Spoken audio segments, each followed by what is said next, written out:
How's it going, everybody? What's going on? It is Friday. It's the Kristian HArloff Show, Capes and Cowls edition. There's a rumor going out about Kang. He's supposed to be the big bad of the MCU. Well, there's new rumors about what his role might be. There's also rumors about a potential MCU reboot. There's tons of stuff, man. That Penguin spinoff series with Catwoman. Is that supposed to be a thing that happens? Well, there's a new report that says no, it's on the shelf. So we'll talk about that. There's tons of stuff that came out. We even talked about Denzel in Black Panther 3, basically confirming Black Panther 3. So we'll discuss that. And then Winston had a really cool experience with Ultraman, and he was able to check this whole thing out. Went up to ILM or Lucasfilm and checked out the screening of this series on Netflix, and I'm excited to see his whole. He interviewed some of the cast, and we're going to show you guys that stuff too. So it's myself, Winston, and Coy here on the Kristian HArloff Show. It is Capes and Cowls. Let's do it.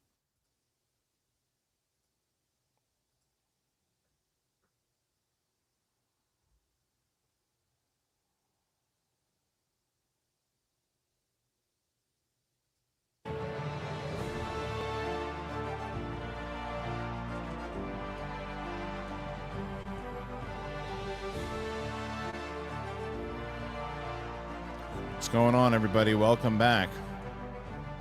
It's Capes and Cowls. It's myself, Coy Jandro, Winston A. Marshall. Got the longer version of the song today. I like it. I like it a lot. Yeah, go ahead. The longer that I had to, you mentioned the trip as I was editing out all the interviews, man. I put it in there, and I was like, the whole song goes hard. Oh yeah. Like, our theme is so good.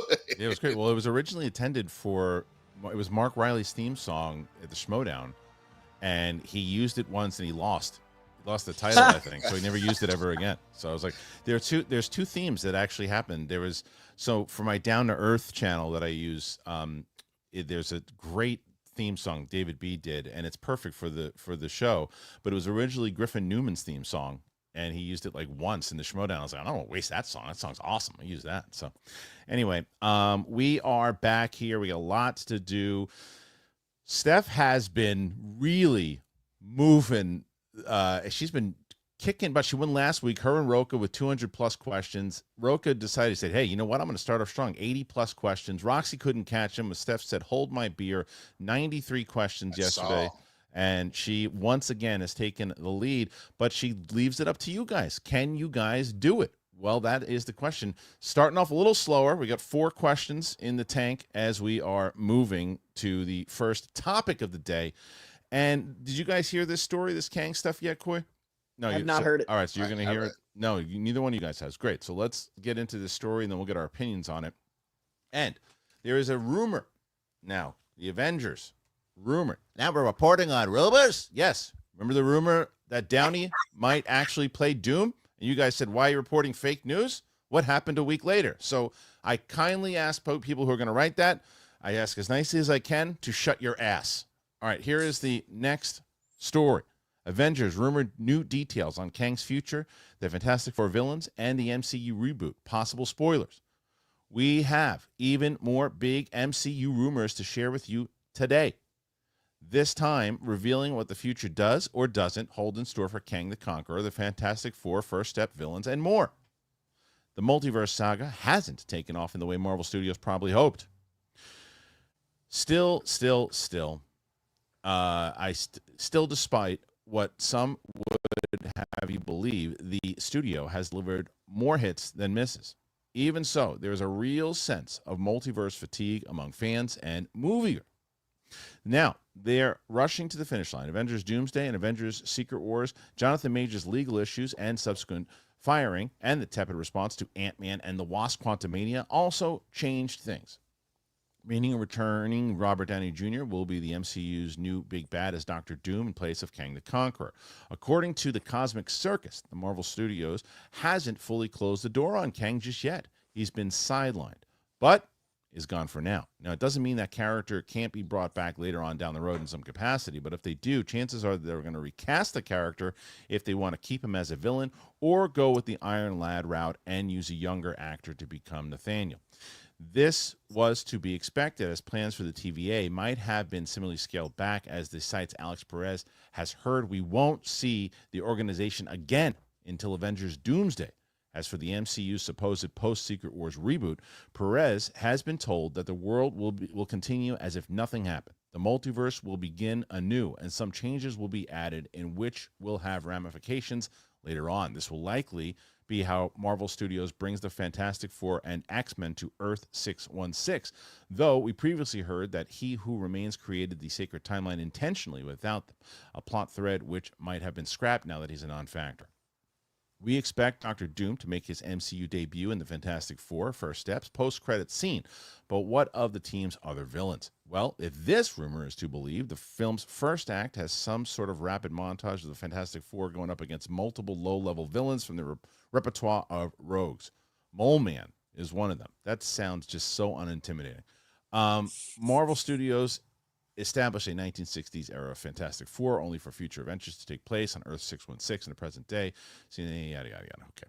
All right. The main stuff is to me the Kang stuff right now, right? And it's the first part of it is we knew from the way that they kind of set up Loki season 2 or ended Loki season 2 rather, that they left it where he could return, he might not return, and then there was all these rumors of, and I always mess this up, and he's such a great actor, and please correct me if I'm wrong, it is Domingo Coleman, right? Coleman Domingo. I was just going to say Coleman Domingo, and I said, no, I always say Coleman Domingo, and I always do it, so it's Coleman Domingo. I always get it wrong. I knew that. Damn it. Easiest way to remember, Domingo, obviously, forgive my Spanish, either Saturday or Sunday. I believe it's Sunday, right? Yeah. Last day of the week. Coleman. You think of it that way, that's always his last name. Still going to not remember that. It's Coleman Domingo. Okay. Coleman Domingo, who is a fantastic actor, and I need to remember it because he's great and he deserves that respect. Coleman Domingo was heavily rumored to be recast as. I don't think those were false. I think that was a real conversation. I think that got really, really close to where they said, look, here's the deal. We need to figure out a little bit of time here, because if we just go and throw you in there, we're doing you a disservice. If we just put you in there right now, but if we wait and then we bring you in as Kang down the line, the wounds are not fresh anymore, and everybody's like, it's fine, it's over and done with at this point. I think he does show up again. I do think it is going to be Coleman. What do you think, Coy? I think he's incredible, and some of the rumors are louder than others. So, like, with that rumor, I feel like we got a lot of decent sources on it, and he seems like the right type. He definitely seems like the way Marvel casts where someone's about to be a huge star. Like Coleman Domingo is an inside LA, like we all know the name, but I feel like he's not a household name, which is the perfect time to cast someone in that role. And he has the clout and gravitas to still be the important role of Kang, as maybe being something that Doom takes on to show his strength. So I like the idea of still having Kang be a presence. That said, if they don't bring Kang back, I do like how it ended with Loki. So the only way I want Kang back is if it's someone worthy like Coleman Domingo. What do you think, Winston? I mean, that is the caliber of actor that you want to bring to it, because the one thing that nobody ever said, about Winston, sorry, do you have stuff open on your browser? No, it's just this, but let's see if there's something I can fix. I don't know. Okay. All right. All right. But all right. Continue. Okay. So all I was going to say is you needed a caliber of actor that is Jonathan Majors, and because nobody was saying that his acting obviously was the problem. It was one part storyline, one part his legal drama. Mm-hmm. So if you're going to recast him, which I don't think abandoning Kang was necessarily the right move, but I see they could do that they did it from a business standpoint of maybe we should just move on. Mm-hmm. If you're gonna bring him back in, Coleman Domingo, a Oscar nominated actor, like 1,000 Academy Award nominated actor, is 1,000% the caliber of actor you bring in, and he would absolutely crush it. I have no doubt in my mind that if he ended up in that role, he would do just as good, if not better, and bring the kind of just lethal like mastermind to Kang as he is. So I think that would be an awesome casting choice if they end up going that route. Yeah, I do too, and I think we're all in agreement that it'll probably be a little bit because you just don't want to do that to him. You put him out there right now, and you don't necessarily need it now that you're focusing in on Doctor Doom and Downey and all that. You're really going all in on this. Explain to me why I should be intimidated at all by someone named Mole Man. So Mole Man is the first Fantastic Four villain. It's more nostalgia, I think, than actual fear striking. He leads a bunch of mole men underground, but he's a very of that era 60s villain. It's more the excitement for fans to see like that first comic cover he created. Fantastic Four #1 was an iconic Mole Man cover. I think it's friend of the show, friend of the Schmoes, Paul Walter Hauser, I think is going to play Mole Man. But I just because he was rumored to be part of the cast way back in the day, and then the Mole Man rumors. Now I'm like, wait a second, maybe 1 + 1 is 2.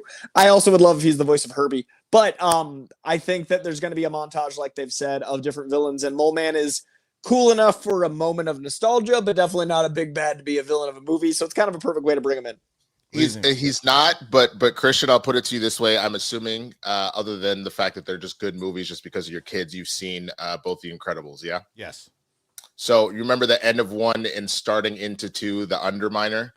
That was literally what they were kind of like making fun of, the idea of the Fantastic Four, the 4 family members of The Incredibles having to take out this dude that's throwing a giant drill through the city, things like that. Those are the kind of like, 60s shenanigans that like Mole Man is going to bring to the table. So it, again, putting a Paul Walter Hauser in there, who I believe was also Academy Award nominated, wasn't he? Yeah, dude. So so again, you're just bringing a ridiculous amount of talent to the cast if he ultimately does end up being Mole Man. And while it might be a little bit gimmicky, that could also be a way in which oh wow, they saved the city. Fantastic Four, hooray! And then you can go on to more serious threats from that point forward. Yeah, I love Paul Walter Hauser, but I hate everything about what you guys just said. Well, we do think it's going to be an alternate universe, so I do think the 60s kitschiness is going to be a factor. I do think it's going to be intentionally like, Tomorrowlandish.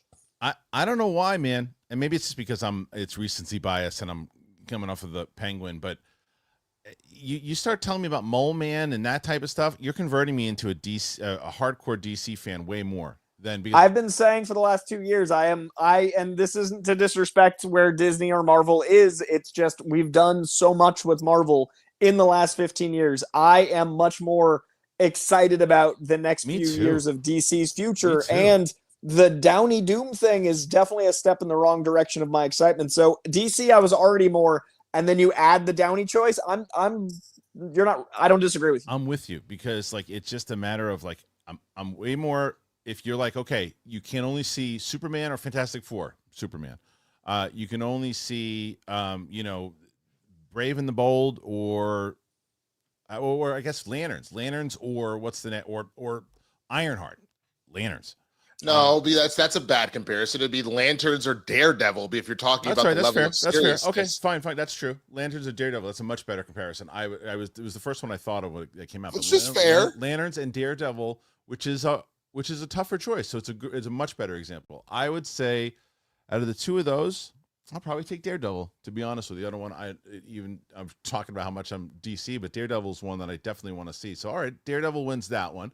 But it's all because of the same reason, because of the more serious, hardcore tone, right? So it was a great example, and that's why I hope Marvel goes that route. But the reason why I brought up Ironheart is because it's more of the kind of typical Marvel stuff that they've been doing, with that kind of tone. But if you tell me Supergirl or Thunderbolts, I'm going Supergirl. Like I know it's a different year, but like I'm more excited for Superman, Supergirl, and Lanterns than I am most things but Daredevil. Yes, and even the humor though, like you take Peacemaker. I'm going to take Peacemaker off most of the shows on Marvel right now and maybe it's because it's new and it's fresh and it's different. But and what Winston and Coy were both saying is that we just have seen so much Marvel stuff. But I'm over the goofy stuff that they do in Marvel. I'm over it. I'm over I mean, you guys don't have much of a problem with it, but like that singing. No. I'm talking about the Marvel singing planet. I wanted to smash my head against the seats in front of me. I saw that with Frank Janisch, and I could not believe that that's where we were going now. And I don't want to hear about it. Well, that's just the planet they were on. It was so stupid. It was so stupid. It was clear, since they ended up like keeping a piece of it and not doing it, that it didn't fit the way that it properly should have.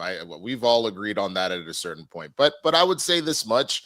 Yes, I think the idea of starting brand new, having faith in James Gunn, like all of that does kind of lean most people. Plus, for a lot of people, you obviously have the diehard Snyder fans that got everything that they wanted, but for a lot of people, we haven't gotten a Superman, a Batman that we necessarily have been like, yep, that's exactly where I align. So I think even having that too, as Coy and I have talked about multiple times, not that we dislike Man of Steel, but just wanting to see a different version of Superman, of how we kind of perceive the character. Yeah, there's a lot to be liked there. And with the bad taste in our mouths of Quantumania, of Love and Thunder, right? It that also is over there. But I think the thing is, the one thing I will say about Mole Man specifically, just because he kind of came in, and maybe that was our fault for doing that, and probably because both of us haven't necessarily followed the character a whole lot, he's been a part of some really interesting and like effed up stuff. I did like a real quick just deep dive to remember, just to go through stuff, and like he's been out here fighting everything from like the Hulk to Giant Man, and been like a serious threat because he's got like a whole army of subterranean like monsters and mutants that are out here destroying the city. I brought up the Incredibles to give you what that connect was, as far as what the Incredibles was doing. So he doesn't necessarily have to be crazy funny. You might get the Paul Walter Hauser like Cobra Kai, but you remember how in the same breath, when it got serious, sometimes he was doing some serious effed up stuff. And he's really good at that. He's really good at that. And so just to be clear about it too, we just did a reaction because my friend Sam has never seen any of the MCU stuff. So we just released Iron Man today. And there's really good humor in that, mixed with some darker moments, like the guy gets basically his heart destroyed by shrapnel, so there's a lot of stuff inside of that was a good balance. It's not a matter of just having humor in a thing. I don't want people to think like, oh, you don't want any humor, you just want it all to be dark and depressing. No, I definitely want humor, but it's like, when does it overpower it? That's the biggest issue with it, and Marvel has done that tremendously. Who did a good balance of it, I thought, was, and I was worried about it, was Agatha, right? I thought Agatha was going to be, because Agatha's tone, it never told you it was going to be anything different than it was. It was, and I think Steph said this the other day, and it was more of an example of Star Wars, but it's like when something is pitched one way and then it's delivered a different way, that's when you lose me, right? Because the Marvel's trailer, when you saw the Marvel's trailer, it wasn't as goofy as the movie was. There were some other things inside of that trailer that I was like, oh, this could actually be a pretty good thing, and it wasn't. It was terrible. I personally struggled with the humor in the first half of Agatha. I liked the rationale by the end. Personally, just my experience. Maybe that's what I'm talking about. The ending delivered for me. Yeah, the ending delivered enough that it retroactively made it more approachable and tonally appropriate. But to be honest, like Agatha and that experience for me is one of the reasons. Like DC, I've read DC almost as long as I've read Marvel. I grew up, I learned to read the Spider-Man, but not long after I picked up Batman and went for it. But during the Snyder era, it wasn't a place I enjoyed commentary. It wasn't a thing that I enjoyed talking about because I just didn't find it worth the time to deal with the bots and the trolls. And there are both. And then there are DC fans that are enjoying it, but they're not as loud. So I just didn't like talking about DC. But Agatha, I started to get that with Marvel fans. And I personally, if I'm not going to enjoy the Agatha fans are way worse than they're on par with Snyder fans, but with one show. Wow. What happened? They accused me of being a bigot and anti-LGBTQ and hating women and being racist. Like show because I didn't like a show with women, I hate women, and because I didn't like character's portrayal, I must hate everyone that doesn't like women. We talk about that, but we talk about that all the time. I really push back against people who think that the people who are going after you are the good guys, right? Because you're not the good guys. You're as bad as the hateful ones. You're as bad. And I was very respectful and kind about my dislike. I explained the campiness not being my tone, but my whole point being, I'm excited for DC because it is new and fresh, and there isn't a built-in I mean, there's going to be a built-in rage fest because of the old regime. Sure. At times, like there's a certain group of people that are so invested that they use their passion for evil. But I really struggled with Agatha because I thought the average Marvel fan was better than that. But it's 15 years now. We've become such a big thing that comic fans are vitriolic, and that's hard for me. I think the ultimate thing, and I know we're getting a little off topic of where we started, but just to address that, because I think it's insane. We've gotten to such a place just as a society, period. And we obviously all talk about it in terms of what we are here, but like watching even the debate with Star Wars, where you have people that genuinely are bigots and pieces of crap and are trying to troll. And then you have people that are super, like you said, that would have fallen kind of in the Agatha camp, and you then don't have space for the people in the middle for nuance that go, no, I genuinely like it for these reasons, or I genuinely dislike it for these reasons. Because those people automatically get dragged into one side or the other. You get attacked. Absolutely. Like when you go, I can't even tell you when we're talking about like Acolyte. I had, if there were I'd say more times than not, I didn't like the stuff in the Acolyte, right? So anytime I didn't like women, the same thing you got for Agatha, right? I was misogynistic, I was this because I didn't, and then if I liked a moment in it, the Disney shill, I guess he got his invite to Galaxy's Edge finally. Once I started liking Agatha, not the self-burn. Well dude, done. I literally got comments that, you should have liked it earlier once I started liking it. So even the people that wanted me to find my way in started being mad that I didn't like it before. And it was so exhausting just for my experience of talking about it that I wanted to stop watching it. And that kind of defeats the purpose of like whatever you're trying to do. And the people that are saying there aren't a lot of shows about lesbians, I want that for lesbians, but that doesn't mean the show is critic proof. If there's 100%. A flaw I have that has nothing to do with that was the lesbians. thing I got from Agatha. The stuff that I got from Agatha in the beginning was when I said that it wasn't tailor-made for us. It wasn't aimed at us. And I still stand by that. It wasn't. And like, I don't know why you're saying that. It's like, yes, it wasn't. It doesn't mean I can't enjoy it. It doesn't mean Coy can't enjoy it. And clearly he did by the end of it. It doesn't mean that.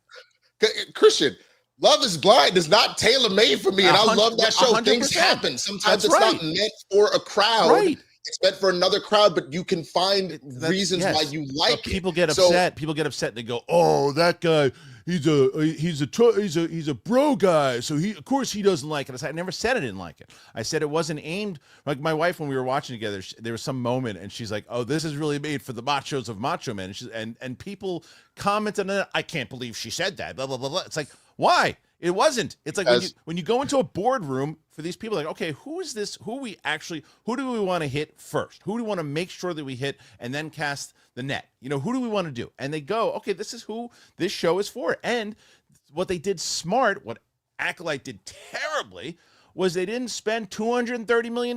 They spent the least amount of money of a Marvel show because they said, all right, we are going after a specific audience. We want them to get it first. If they do, and then it cast out a bigger net, and it was successful after all. It built.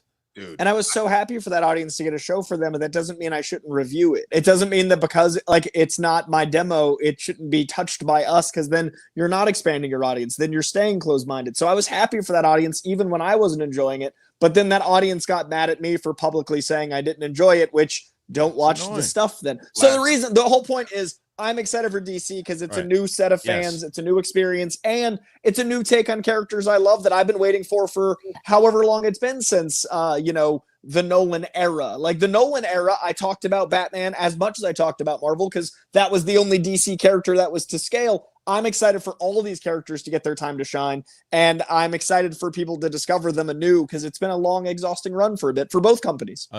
Totally agree. So put your guys' thoughts in there. Tell us about all this stuff, that whether it comes to the humor in it, whether it comes to the fandom stuff, whether it comes to Kang coming back. Where do you stand on all of it? All right. Currently, guys are at 13 questions. They need 80 questions to catch Steph. We'll see if Steph's going to do it again. But before we move on to our next topic, I got to tell you guys about our friends over at Rocket Money. Now, Rocket Money, as I've told you guys time and time again, it is the best personal finance app that you can get. It is something that, and I can't even tell you how many times you've signed up to these applications or these apps. You go, hey, look, okay, I'm signing up. It's a free trial, 30 days. I'm good. And you forget about it. And it's $9.99, $15.99. You're like, how the hell did I get all this cost?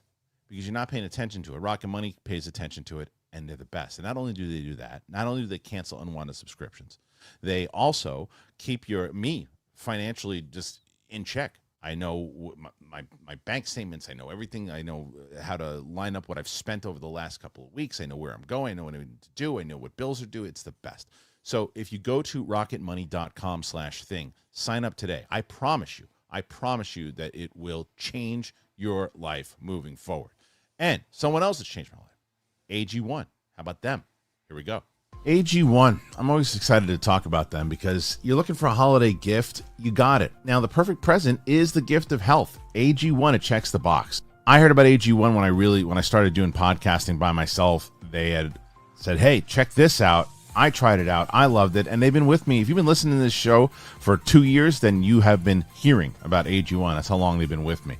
I ditched everything else that I was doing. I was never a vitamins person, and now I'm just AG1. It helps your gut health. I've got better sleep because of it. It has kept me healthy. So there is something great for me, what I do, and I still have had this same Zoo Cup that I've been telling you about forever. I mix it up with water, 1 scoop, done. That's my day. So this holiday season, try AG1 for yourself or even gift it to someone special. It's the perfect time to focus on supporting your body with an easy and surprising delicious daily health drink. And that's why I've been partnered with AG1 for so long.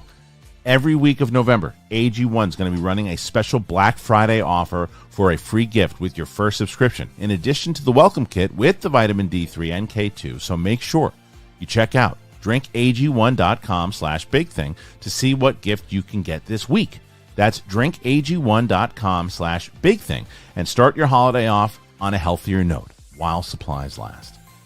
I was saying I think it stuck the landing in a way that like it had to for how good the rest of the show was, but in a surprising way because of how good the rest of the show was. I think the landing, which I won't spoil just in case, was the last thing anyone that was comfortable with the show's tone was expecting, because you know what needs to happen, but you don't have to accept it. And I love that they really were that ballsy with a character that is a title character. So I was really impressed top to bottom. I think it stuck the landing in a way a lot of shows in its genre don't. And honestly, like the Matt Reeves epic crime saga with 2 installments is one of the strongest shared universes I've ever seen. Like I genuinely think if they keep letting Matt Reeves make one show between one Batman and they do like 5 of these, we have such an epic crime saga. Like there's even a rumor, and I don't know how true it is because I don't know if they retroactively changed it, but did you see that image that's going around online of Julian Rush's desk? No, what is it? Tell me. So in the scene where she wakes up in his office after like that flashback, and then like you have a brief shot of the back of his desk, there's a mask that looks like a burlap sack, and there's a glove that looks like Scarecrow's glove in Arkham. Nice. It looks like he was Scarecrow. And I don't know if they're saving that for the Batman 2 or if they decided not to use that storyline, but there is distantly Scarecrow garb in Julian Rush's office. Interesting. Let me see. Winston, can we hear you? Yeah, I lost you too for some reason. No, there. Oh, there there it is. it. No, Yeah. I muted my mic. My fault. We're gonna have to air your piece separately because the sound wasn't working. Damn. Yeah. So here is this spinoff series. Okay. The Catwoman spinoff series is currently not in development, despite speculation that we might see a second The Batman spinoff series focusing on Selena Kyle. HBO and Max CEO and Chairman Casey Blois has revealed that the show is not currently in the works. Despite Selena Kyle getting a mention in The Penguin, it seems there are no current plans for another The Batman spinoff series focusing on Zoe Kravitz's take on the Dark Knight's feline foe. In a great or little thing, Sophia Falcone is sent back to Arkham after Oscorp arranges to have her arrested. Sorry, Winston. Despite initially appearing to, in the end, I did not want to leave Sophia with a level of hope. I don't want to give too many spoilers here. But we've been talking most about, is there another story with the Penguin? I guess basically this person confirms that there's no Catwoman series here, too. Do you think that this is a mistake, Coy? Do you think they should do a Catwoman series? I think if they have Matt Reeves oversee and someone like Lauren LeFranc, who was the showrunner writer, so Lauren LeFranc made The Penguin and Matt Reeves made the universe. If they've got a thing where someone as passionate as Lauren LeFranc, or even if she is as passionate as Lauren LeFranc is for Catwoman, that'd be amazing. And Matt Reeves overseeing it so the universe stays cohesive. To me, it feels like Matt Reeves is kind of like Kevin Feige phase oneing his Batman stuff, like giving notes, keeping it in continuity. And you hire these incredible creatives like Lauren LaFranc. And if you do that, give me Catwoman, because I love Zoe Kravitz. I love what Selena Kyle represent in this universe. I think exploring Bloodhaven would a great way to expand Gotham even beyond Gotham and make the Batman universe a little bigger. So I think it'd be ideal, but it all depends on if someone is as passionate as those two in this universe.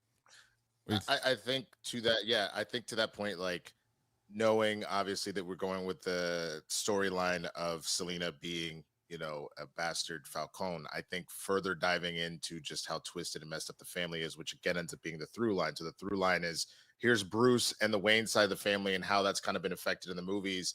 And then here's the Falcone, which is the other end of that coin. Whereas the you know, the Wayne family, obviously super rich, super influential, but very isolating, to the flip side of the Falcones being super big, super influential, but super corrupt, and how that plays out, I think is a very interesting way to keep going back and forth and looking at this. So I would love to see it, but I also think, as I've kind of said, stop giving me, I know you have to from a business standpoint, but stop promising me a bunch of things until you really are sure-footed about stuff. So if you get to kind of the end of the Batman Part 2 production and you're like, yeah, and we know the story's kind of evolving like this, let's greenlight the Catwoman thing and go. Because that's kind of what happened with Penguin. The Batman came out, it was such a blockbuster. They were like a couple months later, like, yo, Colin killed that ish. Let's give him a show. And here we are. So Right. I would rather you start to do that you get to like the end of production on the Batman 2 and go, no, this is going to work. Give her the thing. I don't need that right now. I don't need that announcement, I would say. Yeah, I think, you know, just don't need an announcement of it. And I just want them to tell the best story. And right now they're telling the best story. So if they feel like it's not something they want to do, and that's real, like, because Jeff Snyder apparently said, don't believe the conversations, that actually they are in talks for it, whatever it might be. They have my trust right now. You know, it's like if they announce a show, they say, hey, we wanted to do that and we decided we were going to do that. Great. Sign it up. Do what you're going to do. At this point, if Matt Reeves is like, hey, we're doing a Kite Man series. Okay.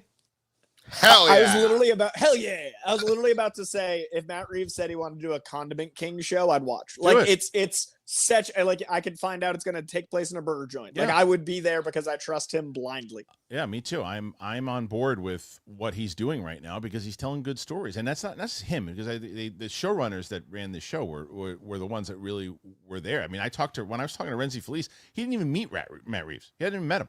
Like, he said he was very involved.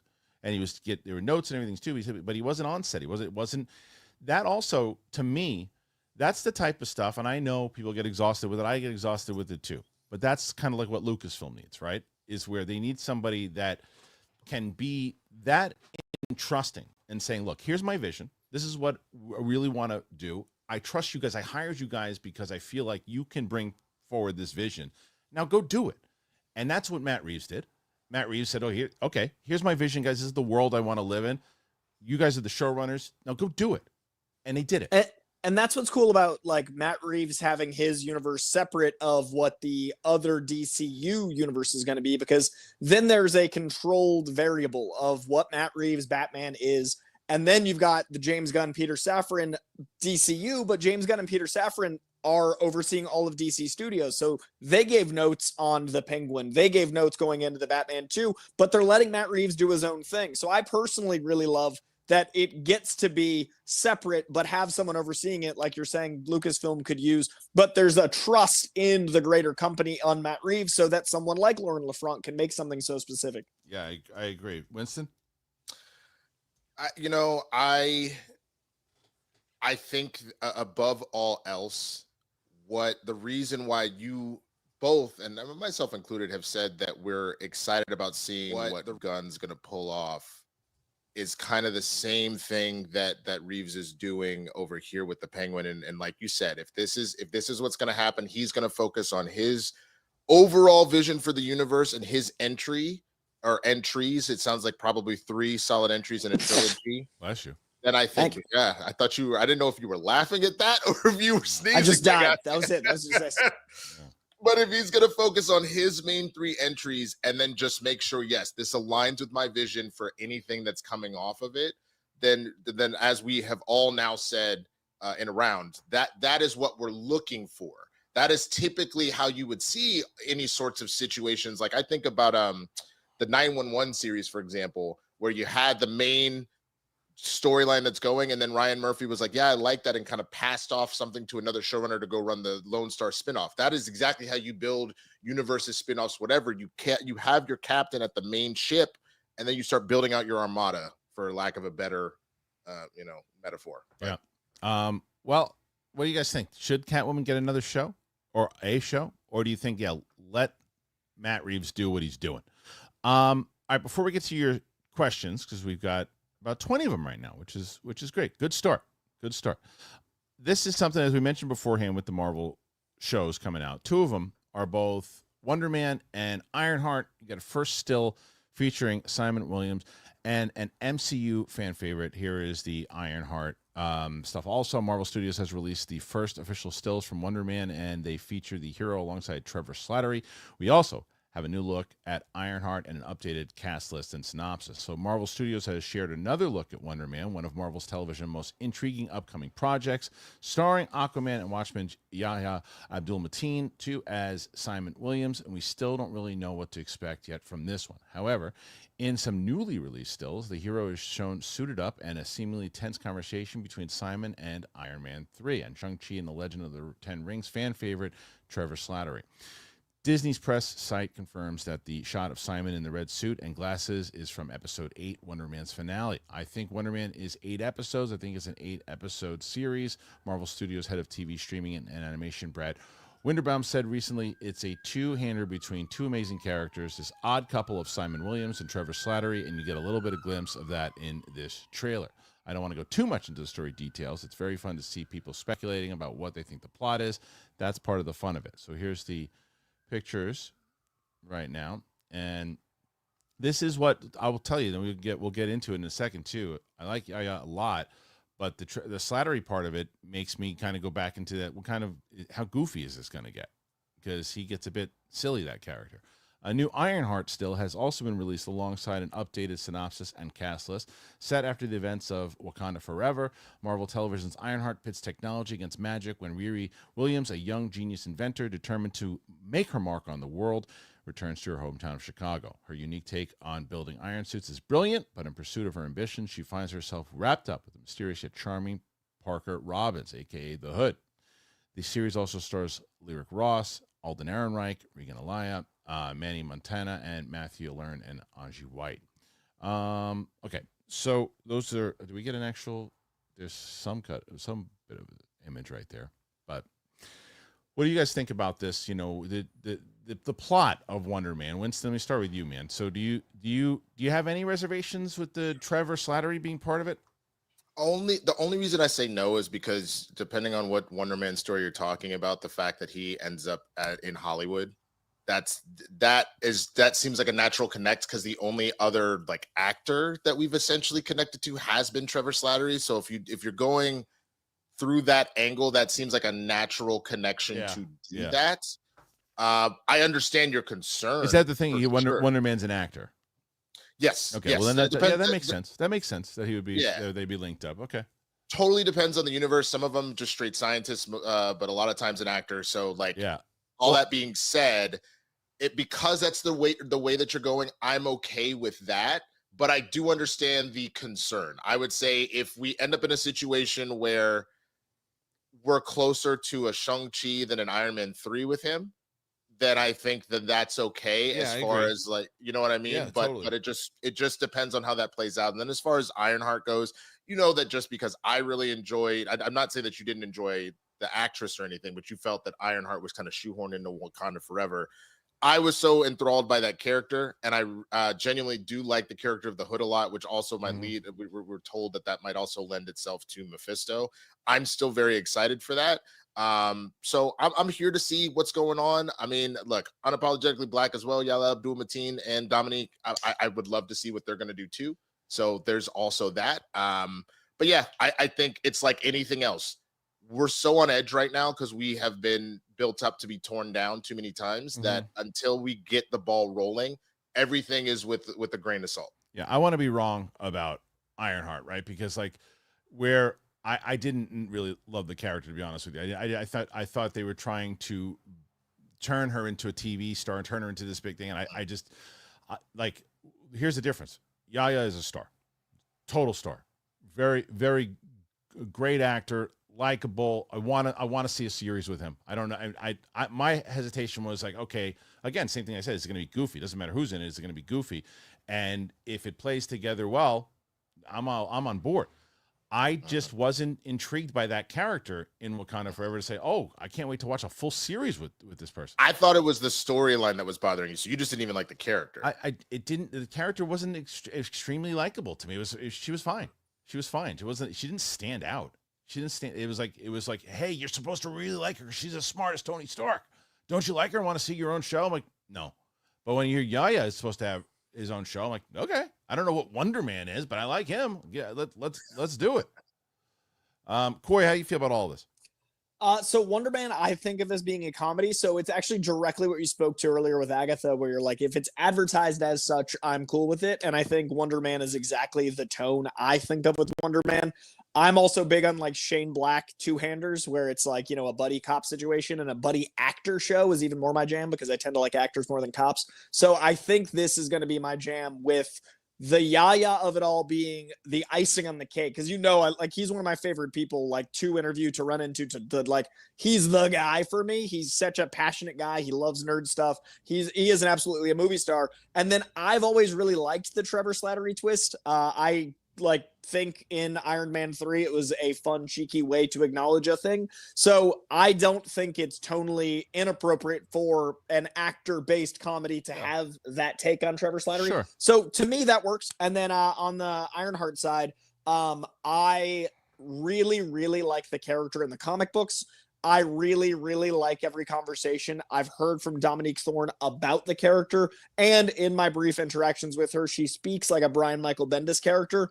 But I did not love the take I saw in Wakanda Forever. So it is a grain of salt that I'm going into. That said, I loved the trailer. The trailer I saw at D23 I loved, and then the footage I saw in this like rapid 20 seconds of medley, I remembered how much I love D23. So I'm hoping my appreciation for Dominique Thorne, for the character, and for the trailer is what the show is, versus I just feel like Wakanda Forever, it's a movie about death and mourning and loss. And anytime comedy's in there that isn't gallows humor, it's going to feel out of place. I think that the humor in that movie, it's not her fault that they gave her the role of Puck or Mercutio in the wrong play. I think it's a great point. Really, really good point. And the other side of it, what I don't want to forget, is that Ryan Coogler is involved in this. And I heavily love Ryan Coogler. So if Ryan Coogler is telling this story and feels like this is a character that really needs to shine, I want to kind of take my own advice and say, wait a minute, because I was talking about Matt Serra on his show, and he was like, he did not like Wakanda Forever at all, and I was like, well, you got to give Ryan Coogler some props here, how fast it was able to. He had a whole script and movie ready to be planned with Chadwick, and then Chadwick, unfortunately, he passed away, and it was nobody. And they said, "Can you still make this movie?" And he's like, "I guess." And not only are you working with, okay, now you have a timeline to try to figure out and get this movie out. Not only you're grieving to your friend, and all this what he did, and then you got to try to figure out, okay, now I have this character, as you said, I thought very well, Coy, with this humor in there, and let's try to be funny right now. He probably didn't want to be funny at that moment. And she was cast when Chadwick was with, they screen tested together. Right. So she's playing the role as if it's a movie with Chadwick, with the humor of not mourning a man she knew. Yeah, it's a great point. If I have to guess what happened there, the only thing that kind of shifted going into going to recruit her, for example, is I would venture a guess that there was the same thing where we're sending Shuri because you speak science together. So I send you with Okoye, and that probably did not change. And then you would, like you said, if you kept everything else the same, you're like, okay, we got to really shift because we don't have Chadwick for this. So he's not fighting Namor there. So he's not doing whatever. And they were focusing on the timeline difference. I genuinely think that scene did not change from what was probably the core script, just based off of the vibe that it was giving, like her introduction. And then everything else around it kind of had to play out the way that it did. So I can understand what y'all are saying about it feels different than the rest of it, because we mainly are talking about her intro scene, I'm assuming, right? More so than anything.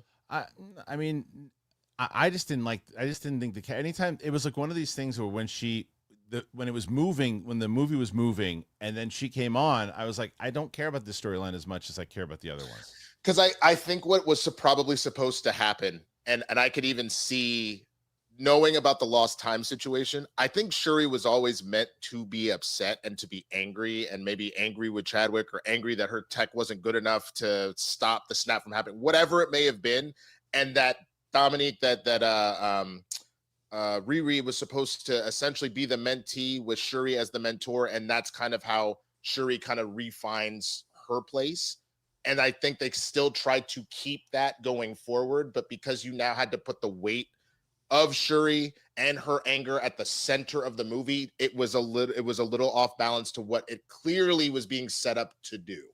That's the vibe I was getting just watching how that was playing out. I was like, this feels like they were trying to do this, but this feels a little off. So that probably is why. Yeah. That's because they took something from the old that did not directly fit it. Right. Kind of but also going back to the point that I was making as far as time, right? Like now, as Coy said, I was sitting next to him when we watched this initial trailer or whatever it was, a preview of this series, and that was like years ago.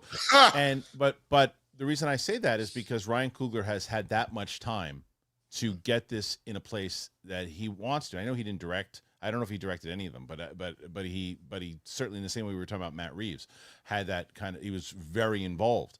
So I'm going to give it the benefit of the doubt because of that alone. And I also, what I hope is I say to you guys, look, man, you guys know more than anything, I was not into this character, but I'm changing my tune now. This character really works. That's what I'm hoping. I'm not, not pumped about it, but I'm more excited about Wonder Man than I am Ironheart, but we'll see how we feel about it. How do you feel about it? What do you guys think? Put your comments in there. Tell me. I want to know. All right, we're going to take your questions. We've got a bunch of them that we're going to read. And before we do, I'll tell you about Tushy. Tell you about Hey Mando. Hey Mando, y'all been running around, working out, just walking. And you're like, oh, that stinks. No matter where it is, your pits, your nuts, you need Mando. I like Mando because it's smooth, baby. But I like when I'm in the shower and I'm using any of the Mando stuff, I'm like, oh, I smell wonderful. And I didn't know how it was going to work before I even knew about Mando. And then now that I do, I can't go back. I love it. Deodorant is wonderful. It is safe to use anywhere in your body. You can use it on your pits. You can use it on your nuts. You can use it on your thigh, no matter what, your belly button, your butt. There's a lot of different variety of fresh scents that you can do. Bourbon leather is the one. I talked to Winston about one. That's the one I think he uses too. 12 hours after the shower, the average man's Grundle odor level was 5 out of 10. With Mando, the average Grundle odor level is a 0. Mando starter pack is perfect for new customers. It comes with a solid stick deodorant, cream tube deodorant, 2 free products of your choice like mini body wash and deodorant wipes, and free shipping. As a special offer for our listeners, new customers will get $5 off a starter pack with our exclusive code. Big thing. That equates to over 40% off your starter pack code. But you got to use that code Big Thing. Go to shopmando.com, shopmando.com. Smell fresher, stay drier, and boost your confidence from head to toe with Mando. Use that code Big Thing. Tushy. I've been using Tushy for a long time, and I have 2 of them in my house, and I really love them. I'm so excited to tell you guys more about them. Hello Tushy is the modern bidet attachment that uses a stream of fresh water for a complete and soothing clean. The Tushy bidet, it attaches to your existing toilet without the need for additional plumbing or electricity. Installation, simple. Takes less time than it does for you to go to the bathroom, just under 10 minutes. Toilet paper only smears your poop around, but with the Tushy bidet's nozzle adjuster, you get a precise clean every time. And every Hello Tushy bidet comes with a 30-day hassle-free return and a 12-month warranty. Get one of these, especially for Halloween. Get one. Clean your butts. You guys will be thanking me, I promise you. Ditch the toilet paper. Finally feel shower fresh with Hello Tushy for a limited time. our listeners get 10% off their first bidet order when you use that code BIGTHING at checkout. That's 10% off your first bidet order at hellotushy.com with that promo code BIGTHING. Thank you to our friends over at Hello Tushy, and of course Mando. Hey, you want to help us get an engineer? get one of our sponsors. That will help contribute. All right. So let's get to some of these questions. And before we do, guys, you guys got a lot going on in the channels. Coy, my DTE channel is chasing your ass, but you keep getting forward. You keep getting forward. How you doing? What's going on right now? 37 and a half. Son of a bitch. 37 and a half thousand. Cruising. Yeah. I just dropped my Gladiator 2 review. Nice. My right out of the theater experience of Gladiator 2 this week. I'll be starting Dune Prophecy most likely on Sunday. I also do my every week review of all that week's comics. I read about 70 comics a week and give you my favorite 9 or 10. Try to make them the most approachable. And then I'll be covering Creature Commandos in December, as well as Dune Prophecy, as well as my favorites of the year. I've loved about 30 movies this year, and there's a few more I need to watch before I do my top 24 of 2024. Doing all that, doing all my favorite comics of the year, doing all my favorite music of the year. The big year-end wrap-up starts in December, so please hit that subscription bell on my page, because I love doing news with these guys and having a dialogue. And then basically my channel is the review of the comics that inspired the news. So it's cool that we have like companion stuff to do. Winston. Yeah, come on over at the Swaggy Blurred. That's on all socials, but specifically here on YouTube. I am going for my realistic goal of getting to 5,000 by the end of the year, and we are moving that needle, which is kind of nice, man. The Blurred Breakdown's been going really well, especially the Diddy segments. I didn't know people really wanted to know about how sick this man is, so I've been covering a lot of that and what's been going on there. And what I'm excited about is hopefully by the end of this year, as I'm able to finally get a new computer, we'll be back on the whole streaming tip. So then we'll be able to do live shows and things like that. So I'm very excited about that coming up. So definitely go over and subscribe. All right. Thank you, both of you guys. Excited to have you on here. Excited to see the growth of the channels in general, obviously. And we have a lot of questions so far, but you have a mountain to climb. So you guys are trying to beat Steph and trying to get to, I believe it was 93. I'll double check that, but I believe it was 93. And right now you're currently at 25. So you got I think that they started to yesterday into the question section before they beat Roka. I think they started at 40. So we'll see if you can do it. Let's start with Ian Davis, who says, best MCU villain outside of Loki and Thanos. I would say Killmonger. It's Killmonger. I'd say Killmonger. He like it's in so many ways a protagonist to some. I love that character. The fact that he all of the villains that have worked in the MCU actually have a protagonist mentality, whether and how they're presented. Like literally, Infinity War is a Thanos movie. There's a reason why at the end of it says Thanos will return. And then you shift back to the perspective of the Avengers trying to undo all that. Right. Killmonger is in a league in his own, and I'm just trying to think of any of the other classic MCU villains. Maybe the Winter Soldier in Winter Soldier, right? And just trying to figure his stuff out. But that's that's the same reason I give Killmonger the nod over Loki, because, and granted, there's more time to develop Loki that he ultimately turned good. I don't see him as a villain, right? I saw him in Avengers 1. If you put him up against Killmonger only in Avengers, then you can have the argument, right? But because he had more time to develop, he's not really a villain. I mean, he was for a second. I'm going to go Adrian Toomes to be on my Rushmore. I think what they did with Vulture was incredible, blending the Green Goblin stuff and the Vulture stuff. I think that speech he gives in the car with the lights on his face is so terrifying. And then the moment where he's like using verbs to trap Peter to get the glider to come in and crash everything. Like, there's so many great villain moments. And I think Adrian Toomes is also a protagonist to some. He's literally just getting by, like scraping by like the rest of us. I like that character. Honorable mention, since we're doing that, if you're going Rushmore, my honorable mention will actually ironically be Green Goblin in No Way Home. What you're getting out of Dafoe, and not only bringing back what he did, but taking the camp out of it and actually making him so much more lethal and so much more insane, and dealing with Aunt May and dealing with and I was like, oh my Yeah. God, he still got it. All right, Winston. And one of the best fights in the MCU. Yes, Winston, softball. Villain of the year. Villain of the year. What did we have this year? Come That's on, a man. softball. I just softballed you, Diddy, and you missed it. All right. Oh, because I'm thinking about fictional villains. If you meant real life villains, I said villain. I didn't say fictional. I said villain. All right, here we go. Moist Gumption, just showing support, and I'm trying to push Coy and Winston to a win today. All right, let's see if Thank they you, can do Moist it. Gumption. Thank you. Kenneth Colton, director Dan Trachtenberg said the Predator will be the main protagonist in next year's Predator Badlands. Great idea. Happy Friday, gentlemen. I'd like to see a movie where he's where the Predator is the actual protagonist. We've had him as the antagonist in so many different things, like him trying to, escape some other crazy creatures. I mean, we've seen it ish, but I'd like to see just a straight up Predator antagonist movie. That's kind of cool.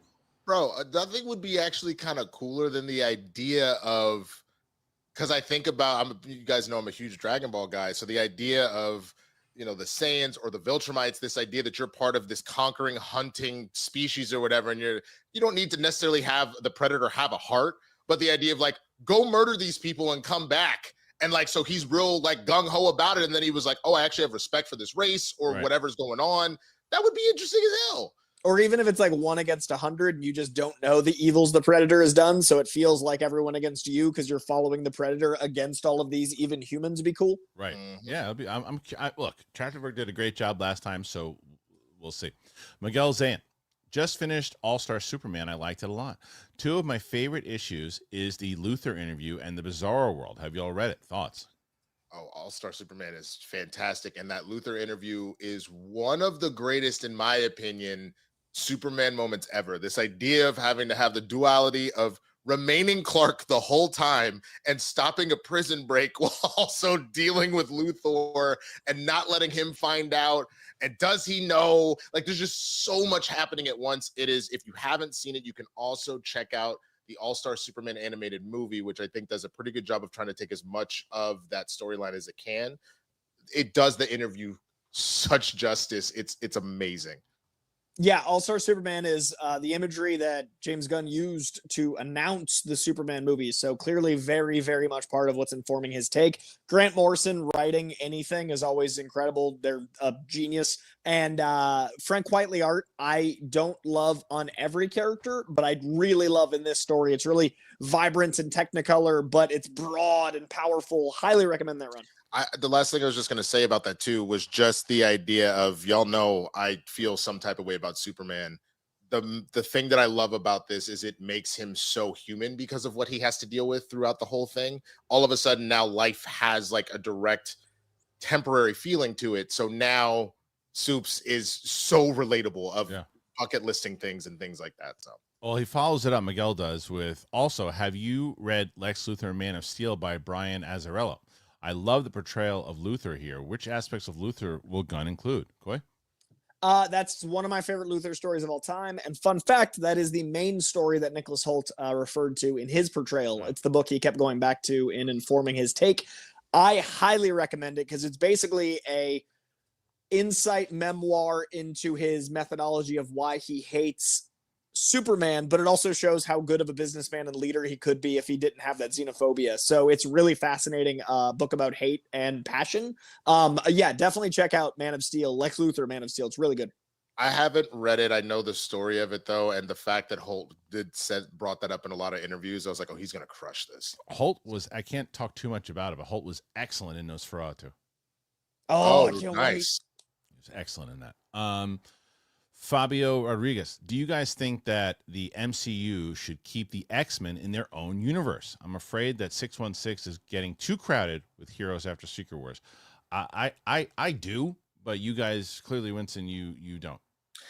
Not if I want to see an Avengers versus X-Men storyline. Not if I want to see some of the most major storylines that have come, including House of M or anything else like that. No, the X-Men need to be a part of it, and they represent a very specific element of the world. It was always something that was kind of funny and a little weird, but just goes to show how humans are kind of dumb. Mhm. You have superpower beings running all over the planet already, but specifically, oh, you're a mutant? No, I don't F with you. Like that, there is something very specific about that I think would also find a way to anchor the MCU that it has not been anchored right now. It has been very all over the place because of the multiversal element. If all of a sudden it's brought back to the real world like that, plus it opens up an avenue, I need them to be a part of it. I just think that handle it with care. Don't just throw it in there because you're trying to make money. Let me ask you a question though. When it comes to that, you know, the Avengers versus X-Men, but in that comic run, aren't like the major Avengers in that run?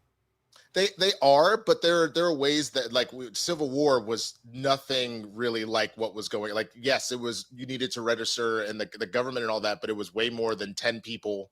A lot of the people that were brought into that weren't necessarily the main focus of the Civil War storyline. Right. Like, as long as you get the key elements to it, which is essentially the idea of the mutants are seeing this as an opportunity to try and build their people back up. And the Avengers think that the Phoenix Force coming at all is a massive threat. Mm-hmm. And so this argument of we're doing this for our people, we're trying to protect the rest of the world, but if we have to sacrifice your people at the same time, it's just a very interesting dynamic. And seeing those two teams go up against each other, let alone people like Storm and Beast and Wolverine, who are both X-Men and Avengers, having to kind of pick what side they're on at what particular time, like all of that kind of comes into play. So I agree. I also think we've gone too far. Like, I liked Krakoa, didn't love Krakoa, and I feel like that's a great example of what it feels like to have X-Men removed from everything. Them being on an island is fun for a little while, but I thought it lasted too long, and that would be what it would feel like if the X-Men were in a separate universe. Be like, okay, we're still over here. I think the whole point is the hypocrisy of a world that hates and fears the X-Men because of a gene variation versus like, oh, because you got bit by a spider, you're not as weird. I think that's inherently part of the conversation. So I think that a lot of people that are dumb enough to be bigots should realize how stupid that is. And I think that the perfect thing comics do is inform the stupid through shiny objects that, oh, wait, you've been a dumbass. So I think the MCU has done a really good job setting up this world. They've informed through Miss Marvel, the world that hates and fears them is coming. We've got Thunderbolts, which is going to set that up. We've got a lot of that, like, we're about to enter an MCU that doesn't trust in heroes. I think that the less intelligent people need to be aware that they're dumb. The last that was a closer. I was gonna say the other thing too is I've come around. I didn't always like Cyclops like that. I've come around to Cyclops the hero. But when you talk about one of the greatest Marvel villains that ultimately came out because he was like, I've had enough of this ish, is Cyclops. So the idea of allowing that to also bloom in and of itself, where he starts off the hero and you eventually just push him and mutant kind to a point he goes, enough. I think that also could be a very interesting dynamic to bring into this, and like what pushes somebody into the Killmonger mentality. Yeah. We got that in like a truncated version of your dad died. We're just going to jump ahead to stuff. And, you know, the way black people are treated, you're like, fine, I'm going to liberate everybody. What if we got to watch that in real time all the way to the end of how you ended up here? I think that would be fascinating. All right, next one. Before we even get to this guy's questions, I have to ask, because his name is Tyson's Chicken Nuggies. Now, I know that that's an actual brand of a chicken company. It doesn't make me think of the Tyson fight that's on tonight. Oh, it's a few hours away, dude. It's in 2 hours. What time does it start? He said few hours. Oh, I thought you said 2. Yeah. No, 5 Eastern, 5 Western. It starts 5 West. Oh, that's actually kind of perfect. My daughter is going to be doing Taekwondo in my office right here. I'll probably wind up doing a reaction to it, to be honest with you. Although I cannot wait. No, they're probably going to show the undercard at 8, right? Probably. Yeah, but I don't think it's a big card. I want to say it's because there was a bunch of people on stage with them though. Yeah, they're not going to fight until like 9, 10 o'clock. Probably 10 o'clock Eastern. Yeah, probably 10. Predictions on that one, guys? If it's not rigged, Tyson is going to kill that little boy. If it is rigged and there is a concern about it because there's like a glove weight change and stuff like that, then I think Tyson still wins, but they make it look like Jake is hey, he really is carrying the torch for boxing. I think late era Tyson is not the monster that prime Tyson was. I think a couple of Tyson's last fights obviously showed a different man, but what I'm seeing is Iron Mike, not late era Tyson. So Yeah. his age might have grown, but like I haven't seen shark eyes like that in decades. Like that man Do you is, see the is slap? a demon. You see the slap? Oh, the slap, the toe, that like toe step slap. Because Yeah. have you ever seen that interview? He talks about how weak his feet are. Yeah. That's why he said he'd never do UFC. He's got weak feet. So like, I wonder how intentional that was. I also like wonder. The slap was beautiful. Like I want this fight. The fact that he's back to crying in interviews, like about like I don't want to kill this man, but I might have to kill this man. Did you see the interview? That was the best. The interview with the little kid. Did you see it, Winston? It was the best. It was. What is your legacy? We're dead, little girl. The poor little girl, because the little girl asked if anybody out here has not seen what we're talking about. Mike Tyson did an interview with this girl. She couldn't be more than 13, 14 years old, if that. And so she asked him like, so. First of all, she's such a cute little girl. She was like, thank you. She's like, thank you so much for doing this in my generation, getting a chance to see you. What do you think about your legacy? He's like, I don't believe in legacy. There's no legacy. We're all dead. We're all gonna be dead. And he's talking, and the poor girl, she goes like, well, thanks for that answer. It's a really, really good answer. I never heard that. I never heard that answer before. And he's just like, we're all dust. We're all dust. It's just such a morbid answer. But that's what's crazy. Yeah. I don't like. Mike Tyson honestly has evolved into this person who really is here, down to earth, like has talked about his regrets about how he acted in the past. I don't know if Jake realizes the door that he had sealed shut, Jake has kind of kicked open. The man that came back from the dead, like this version of Tyson was dead. Yeah, the only problem though, guys, is that he's 58 years old. And he's 58 years old. So we did a show with, and it was the best thing that I heard so far, and actually I don't think he said it on air. I think he said it off air. But so, Coy, you're a UFC guy, so you remember the great Dean Thomas. Yes. So Dean came in yesterday to do an in-person interview with Matt, because they're buddies, and it's a great. He's got to be what, late 40s now? Yeah, Dean's like 45. Okay. He's doing a lot of commentating also, and he's what a great dude he is. So he was talking to me. He goes, "Look, would you want to see Emmitt Smith play football right now?" I mean, they've been doing those commercials, right? And but would you funny.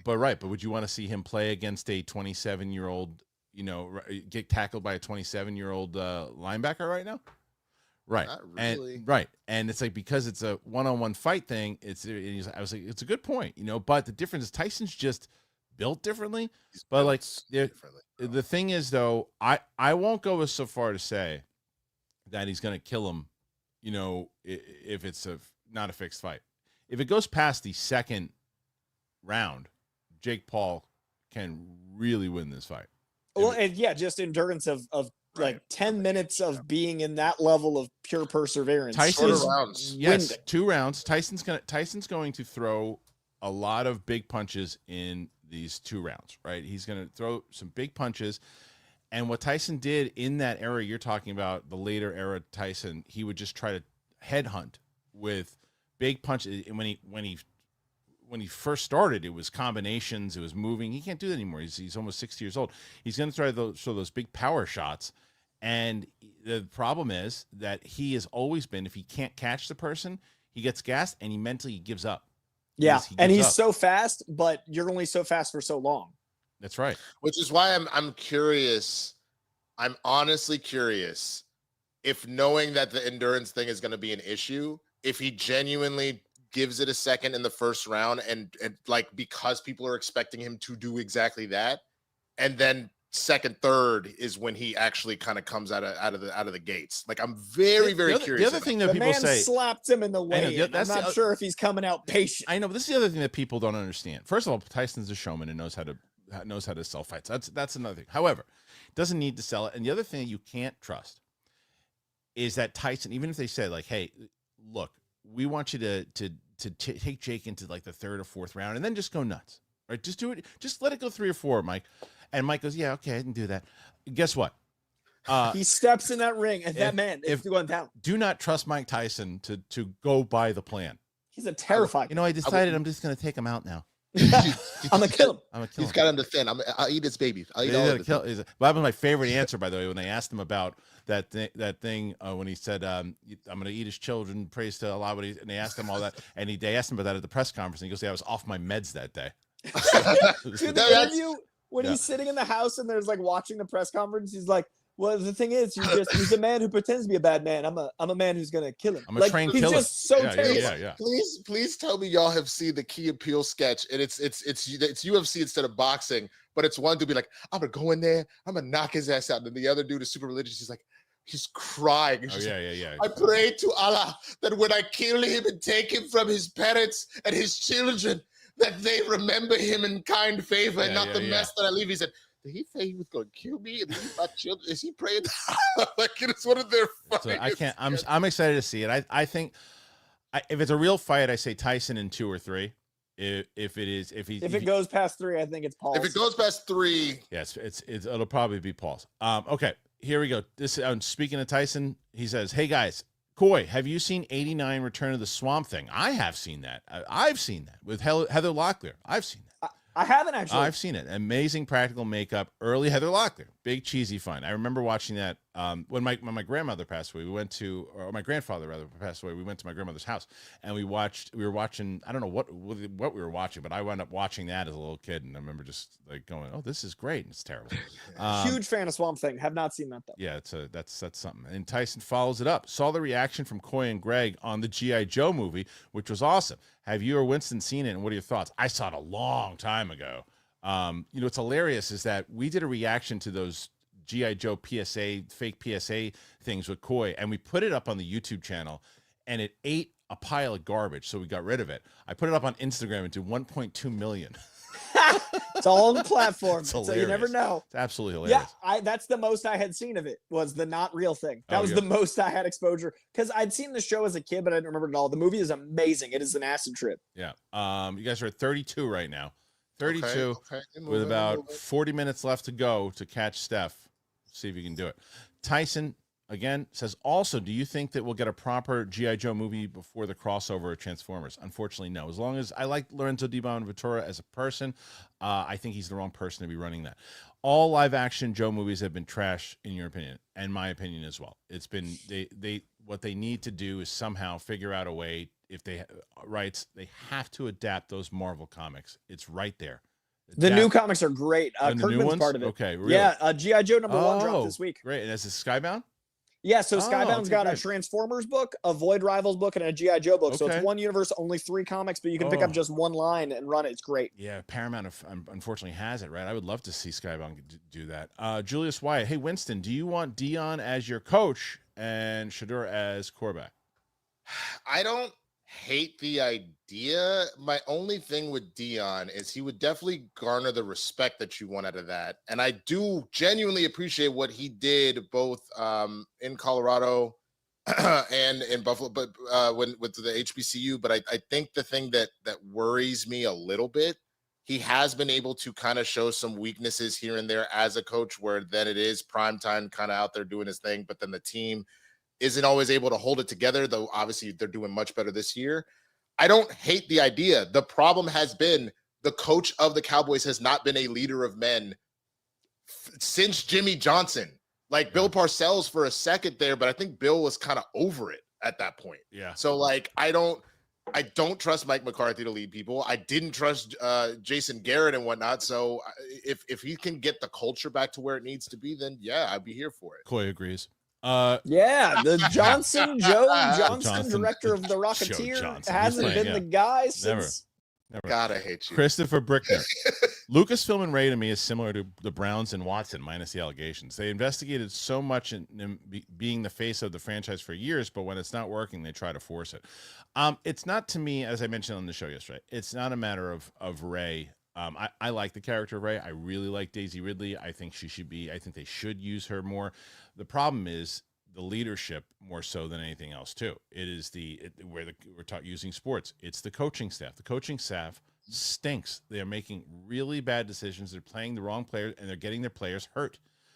That's what's happening in Lucasfilm. They're getting their players hurt. Hey, you know what we should do? I know we have our 2 great players in Obi-Wan and Darth Vader. Let's bring in a new player and put in Reva. And Reva gets tackled and just, it could have been a good player, but just gets tackled and on the floor. And Reva stinks. No, Reva doesn't stink. The person putting Reva in the field stinks. 1,000%. or even how you're coaching Reva to go do said thing. Yes. Like literally looking at the Cowboys yet again. Dak Prescott is actually very talented. He's proven it. But what good coaches have you truly given him that then he has not led up to his potential? Dude. Just like you said. So if you remove the Kathleen Kennedy, who is essentially Jerry Jones, and it's like it's got to be my I'm gonna do but my Jerry thing. Jones, when you get rid of Jerry Jones, right? You get rid of who other people that Jerry Jones has been working with. You get rid of the coaching staff that he brought in. You get in every. You can't. It's not just Kathleen Kennedy at this point. First of all, and I said this too. It's not just Lucasfilm. At this point, you have to point your fingers at Bob Iger. What in the world, what pictures does Kathleen Kennedy have of Bob Iger that she is still there and the rest of those people are still there? I mean, a movie since 2019. It's crazy. Anyway, Gene Bernst. I can't believe I live in a world where the Karate Kid universe is better than Star Wars. I love the new Cobra Kai. Yeah, it just dropped today. The new just dropped today. So we're going to check that out for sure. Yeah. Whoops. Yeah. Evil John Madden. I'd ask Winston a Roka type question, but he seems this evil John Madden looks to push buttons. So let's see how you handle it, because you can only imagine how Roka handles it. I'd ask Winston a Roka type question, but he seems thin skinned, like every Cowboy fan and fake Dodger fan. Go Celtics, right, Coy? I like the different tactics he took in that. That was cute, but you're clearly not black. You know, we play the dozens, right? That didn't do shit. Come harder than that, baby. Like, oh Lord, don't tempt him, please. No. I really want to go for it. I want to see what you have, because it depends that was on what soft it is. Sometimes I ain't gonna read it. But, I just feel really bad, because clearly, I've already ate his babies, and he just doesn't really know how to deal with me in the ring. And now evil John Madden is licking his chops. All right, C Black. Why can't Jonathan Majors come back as Kang? I mean, because if you're Marvel at this point, it's like you're at a point where you're trying to get everything back on track, and you just don't need the bad publicity. Don't add controversy. Nah, like even if like you look at the whole case and everything that went down and all that kind of stuff, and you're kind of like, okay, you can't open that door at this point. If you do that, you're bringing in more drama than you are positivity. I would argue. Current case 6, mic check. So what's it all about? LB and MM, the Wu. So it's talking about Wu-Tang. What's LB and MM? Am I missing that? LB and MM, the Wu. I was assuming the Wu-Tang at the end, but I don't know. Yeah, no, the Wu has to be Wu-Tang, but like LB and MM. I don't know what to say. Method Man is MM, I'm assuming, but I can't figure out who LB is. Right. I don't know. Christopher Brickner. I think Lucasfilm should retcon the sequel trilogy, but I believe in trying to make them work first. Start with one Rey film. Don't get ahead and plan many Rey films. Forcing a character doesn't work. There's no world, because, like I said, Lucasfilm does not think they're doing anything wrong. They think that it's the fans' fault. They think it's not. And social media isn't helping that out either. They're enabling them, because they're basically saying, yeah, right, it is all the toxic fans, and it's not. It's not. You're not hitting the middle people either. And there's no world where they're going to say our trilogy was crap. We need to redo it. They're not going to do that, and they shouldn't do that. To be completely honest with you, they should just try to maneuver around and figure stuff out and tell new stories and introduce new characters. But they made their movies. They shouldn't retcon them. It's a whole galaxy far, far away. Yeah. I'd like to see some new things. 100%. Roman Fedorak. Hey, all. Hope your days are going great. Roman is one of my favorite human beings in the world. Just positivity. Every just coming in. day, dude. Every day, Roman is in here just saying nice things. He's like, anytime I see it, I never have to worry about what, sometimes when I bring up some of the super chats, I'm like, all right, can I read this whole thing? But Roman, I don't even have to do it. I don't have to think. I hear the name. I know Joy's coming. 100%. Killer Cam.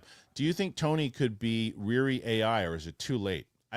I think I think it's a great idea, but I can't imagine them getting Downey to do it. I have a feeling that if that's gonna happen, it might end up more tied. Like, is Armor Wars still a thing at this point? It's rumored to be, but they haven't. Don Cheadle said there's been no movement on it. I would see it having a more of an opportunity maybe there that bleeds into Ironheart, but Ironheart clearly is coming out first. I don't know if it's happening. I personally think if we hadn't gotten Downey Jr. back as Doom, it would be a cheeky way to do it. But I know Downey is with me on AI, so I don't know if he'd even want to play an AI version of himself, just because AI is so problematic. Yeah, but the only thing is it's been enough of a story. Like Jarvis, like he literally has had Jarvis and Friday, so like I think that's where he could split the difference. I don't. Because you could think always that sell it to him that way. You could be like, "You're the new Jarvis," and don't ever mention AI. Just say you're the new Jarvis. Yeah, right. yeah, yeah. But no, I don't think it'll happen. Logan V20. Hey, Coy, I told you he could be Scarecrow. Yeah, I did not think that was going to be the case, and I love the idea of it potentially being a seed planted. And that's the doctor. Yeah, doctor has like a burlap sack and a glove in the background. Well, they're giving him more to do. That would be great. Because Theo Rossi's amazing. I want more Theo Rossi. Gay Lord of the Rings. It feels like Marvel is mining West Coast Avengers. 100%, especially with Wonderman and Vision getting his own show. Yep. It looks to be, yes. What they're setting up West Coast and Young. They've kind of laid that groundwork for a while now. Is that's the direction they're going. Stick with the West Coast. Anthony Roybal. It's going to take me a lot to have faith in James Gunn, especially after the hype of that Flash movie, and it disappointed me. But hopefully, Superman can change my mind. Well, look, here's what I'll say about that. The one, I don't think he should have endorsed it as hard as he did. I think the reason why he was endorsing it as hard as he did is because he knew he was going to bring on Muschietti to do Brave and the Bold. But it's as far as having faith in James Gunn, he didn't. If you said, "Hey, I saw the Suicide Squad, I saw Peacemaker, I saw Guardians 3, I don't like any of those movies, so I don't have faith in him," then I'd say, "Okay, well, you just don't like his work," and I understand that. But because he endorsed a movie, yeah, it's not that's not his movie. That was made way before him. So I can't stick with that assessment. Coy?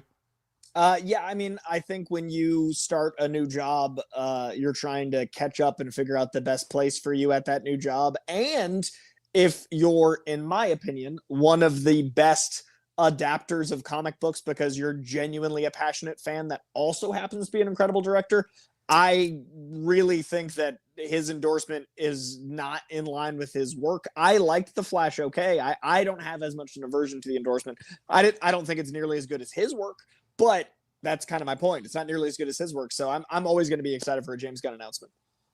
I think just from I can sort of understand what you're saying, but I think the new job analogy of like, nah, hey, I love like whatever, like when you haven't really done anything yet and you really hadn't had a chance to start doing, you can't immediately go, nah, burn it all. Like, you know what I'm saying? You have to play nice at that particular moment. And I guarantee that was a company directive. This is the greatest movie we've ever seen out of a super. Like, I think that don't read too much into that. Also, I mean, and I was saying something similar with him starting at DC around the same time. Even if it wasn't a mandate, like what if dude just like the movie? Like I wouldn't judge his making of movies off of things he enjoys. Like True. I think Rango is better than most Pixar films. But that doesn't mean that my taste in comic books is like if you like Pixar. Like it's all subjective. I think it was the wording of what he said. I can't remember exactly what he said. It was something along the lines. It was one of the greatest comic book movies or something. Whatever he uses. Before a movie comes out, I'm always hesitant for somebody saying it's one of the greatest comic book movies ever. It's one of the greatest movies ever. It's one of the greatest this. You got to be very careful when you say the greatest because you turn that into just like the same way that when people say is a masterpiece, people throw around masterpiece now all the time. We have also, I think people got to remember that that's not to tie everything back to we live in a society, but we're in a place now where like people throw around the word love all the time, like without the true meaning of what it used to mean of like, no, I love you. You know what I'm saying? Right. So I think that that's just the hyperbole of social media at that point. And you know, I'd never heard him say it out loud. It was always a quote. If I had heard him be like, no, guys, I'm telling you, The Flash is the greatest superhero movie of all time. I didn't hear him say that. You know what I'm saying? Yeah. Like it was just in quotes. So I got to believe like, man, this is one of the greatest I've ever seen. Well, that's how that felt. We'll see what happens with Superman. Roman, thoughts on Django Unchained? It's one of my favorites and a great theater experience, right behind Pulp Fiction for Tarantino films. It is a great movie. I haven't seen it in a bit, but I loved it when I saw it in the theater, and I haven't seen it, but that's one I'd love to see a rewatch of. I have a love-hate relationship with the movie, but the hate part is not from the quality of it. The hate part is because I have been looking forward to that movie for over a year and a half. and something happened on Christmas Day. We always go see a movie as a family. I had to go do something with my dad. My mom insisted the rest of the family is here. You're bringing your ass to the movie. I'm like, Mom, and that's halfway through the movie. She said, I don't care. Bring your ass now. And I got walked into the Mandingo fight with now you've got my attention. Yeah. I was furious because I missed the whole first half of the movie and had no content. I was so mad. That's horrible. And so I can't always shake that, but it's bad. a very good movie. Good movie. Coronet K6. At this point, I just hope that it's entertaining enough to take me out of reality for 2 hours. So all movies. Yeah, all right. That's I mean, escapism's so important. I agree. That's what it is. Next one is from Armada. Anyone watching Silo on Apple? It's on my have to watch list because everybody raves about it that watches it. And now season 2 is coming out because Roxy swears by it. And I love Rebecca Ferguson. So love Rebecca Ferguson, and Apple is one of the most consistent, if not the most consistent streamer. I need to, but I haven't watched it. Kevin LaGuardia. Thoughts on Superman and Lois' latest episode? Such a cathartic ending. Looking forward to Gunn's DCU, but Hecklin's family man portrayal raised my expectations. I saw some scene. I wonder if it was actually from the finale. I assume it was. Somebody spoiled it, but I watched it anyway. Did you watch it, Coy, the finale? I haven't seen the first episode. There's so many shows. I want to watch that one. I really, really do. And I hear Hecklin's great. I just haven't had time. Did you see it, Winston? No, you didn't either. Okay, and somebody can tell me in the comment section, I won't ruin it, but there's a diner scene. And someone tweeted out the diner scene. I don't know if that's the finale or not, or the last scene in the finale, but I was like, that was a pretty good scene. Armada, what's getting first watch? Landman, Dune, or Cross? Well, Dune for me. I don't even know what Landman is, and Cross I'm interested in. But what's Dune for you also? Quick? Dune for me, and then I don't know what Landman is, but I'm a huge Aldous Hodge fan, so I'm gonna get to Alex Cross, but Dune's priority. Probably Cross, Dune. Don't know what Landman is. Just turn it again, quick. That happened last time. I don't know why. Yeah, it's just stupid. Marcus M. Can I get a quick explanation of the center in DC? No, no one knows. I don't know. If you could put context there. CENTRE center. The center. I don't know what it is. Winston, you got a computer in front of you. If you give me some context, I might be able to help out, but I do not off the dome know the center. Gay Lord of the Rings. You think they'll do West Coast Avengers movie or show? I think you got a better shot at. I think you got a better shot at movie for that, or better chance of success a movie for that than a movie with the Young Avengers. I think a West Coast Avengers movie down the line. I don't think they'll call it that, but it might be for comic fans to recognize the team as the West Coast Avengers. But I do think something like that's coming. Our friend Matt Thomas, favorite iteration of Superman in films or TV? I mean, it's Christopher Reeve for me. Reeves is a gimme, but I would say Hetchlin or Welling are up there. Views from Metropolis. I don't have enough game tape on Hetchlin from what I've seen, but Tom Welling was awesome. But yeah, and Cavill obviously. So Winston, what do you think? You think who's your Superman? Reeves? It's Cavill. Even if I don't love the tone of Cavill's Superman, he did such a good job of genuinely embodying the just looking at him and being like, he looks like Superman / Clark Kent. Like I saw it, and I think that's why I got so frustrated with the dissonance. Is because I was like, no, I see it, but that's not what. Boy, what about you, Christopher Reeve? I mean, I've only seen Superman 1, so I've only got 2 hours of game tape. I really like Welling. I literally grew up on Smallville. And in real life, I got to do one of the first reunion panels for Smallville, and I realized that I still had that in vision because when Tom Welling walked in, my brain went, "Oh, it's Superman!" I felt that rush, so that kind of instilled it even deeper. So I think Welling is mine currently. I'll take it back because I just started Superman and Lois, and someone has been putting the scene around in this last season here. Tyler Hoechlin, he's crushing it. He's pretty good. GoPal just came in and said this. Do any of you guys know Danica, comic book girl 19 on YouTube? She did Schnepp's Sweaty Show and has a whole series of Dune Club videos covering the books, which came to mind with the new series. I do, and I don't know if it was Schnepp who made the introduction, but she was on Schmoes a couple different times, and I remember after she was on, we all went out to eat together. I'm pretty sure Schnepp was there when we did, but she's very nice. I haven't seen any of that that stuff. And then she used to do Schnepp's show all the time. She used to come into Collider all the time too. Yeah, she's a sweetheart, and yeah. she loves Dune. Like she's Yeah. actually a great source for Dune stuff. So Coy, just real quick, I Yeah, guess please. also called Dinosaur Island. Is the center? Powerful primordial entity that sought to end all life on Earth, making it one of the greatest enemies of the Justice League of America. It's sentient island, Dinosaur Island, the land that time forgot is the other alias for it. I've heard of the land that time forgot, but I did not have any center. Now, thank you. You've taught me anything. It's to me, Steve-O. Favorite Denzel performance. Also, Fly Eagles Fly. Stop this.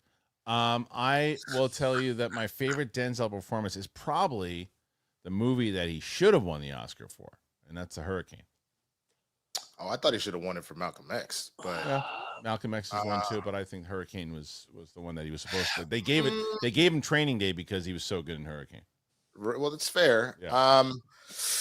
I mean, you can't stray too far from Training Day. Honestly, I would have to say him doing Fences. He's like good in that. in theater, not just the movie, but like in theater. Like I've seen some clips of it before. Oh my God. Did you see that clip of him with Pedro Pascal? Just completely, it was like he was doing an interview because, you know, the Gladiator coming on. He goes, this man, what a talented actor he is. Really great. He's a colleague. He's my friend. He's like, well, he's not my friend. I don't really know him that well.